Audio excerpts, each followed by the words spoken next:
একটা জিনিস আমাদের বুঝতে হবে, সেটা হলো ফরজ এবং নফল যত ফজিলতই হোক না কেন, এই সমস্ত ফজিলত এবং এই সমস্ত রাত্রের ইবাদত গুলা ফরজ না নফল? বলেন নফল। আর 5 ওয়াক্ত নামাজ এটা কি বলেন?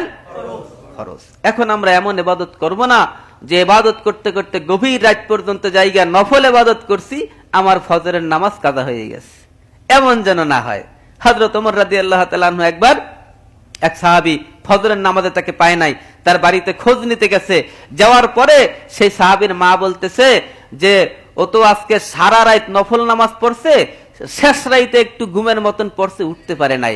হযরত ওমর বললেন, আমার মনে হয় তার সারা রাতের নফল যদি এক পাল্লায় রাখা হয় আর ফজরের জামাতকে যদি এক পাল্লায় রাখা হয়, নামাজ ঠিকই পড়ছে, জামাত পায় নাই, শুধু জামাতের সওয়াব তার চাইতে বেশি হবে।